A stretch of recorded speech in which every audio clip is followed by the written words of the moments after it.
Kalau korang minat cerita Squid Game, cerita Alice in Borderland, cerita ni lagi ganas, penuh dengan darah dan watak-watak dia penuh dengan karisma. Drama bersiri 6 episod, Last Samurai Standing. Cerita ni korang boleh tengok dekat Netflix. Berlatar belakangkan tahun 1878. Lebih 200 orang samurai berkumpul semata-mata nak dapatkan 100 juta yen. Pada zaman tu 100 juta yen ni memang besar gila. Siapa yang dapat memang makan tak habis lah. Dan pada masa tu pula wabak taun tengah merebak. Orang tengah susah, hidup melarat. Dan samurai ni pula dah pun disisihkan. Penggunaan pedang pun kerajaan dah haramkan. Tapi tanpa diorang sangka, bila diorang sampai kat situ, diorang perlu pilih sama ada untuk terus berlawan ataupun mati. So diorang ni akan diberi tag nama kayu setiap seorang. Dan selepas tu diorang perlu tempuh satu perjalanan yang agak jauh menuju ke Tokyo. So ada certain point tu diorang perlukan beberapa tag nama. So apa yang diorang perlu buat untuk dapatkan tag nama tu adalah saling berbunuhan. Drama bersiri ni konsep dia, kalau korang pernah tengok cerita-cerita survival macam Squid Game, cerita Alice in Borderland, terpaksa gunakan apa sahaja cara untuk terus hidup. Tapi yang menarik yang cerita ni tentang samurai je. So semua samurai-samurai ni memang hebat. Aku boleh cakap hampir semua lah. Ada sikit-sikit je lah yang useless. Tapi bila korang tengok cerita ni, cara diorang main pedang,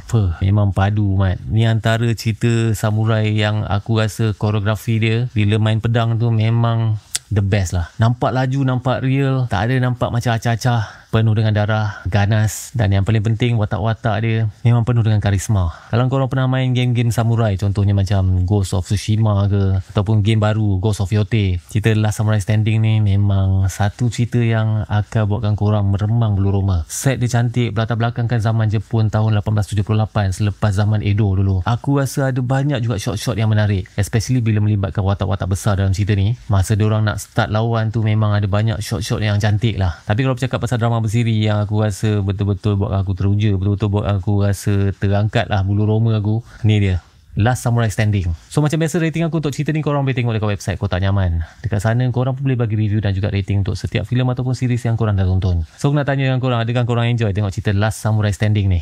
Cuba komen kat bawah. Nyaman.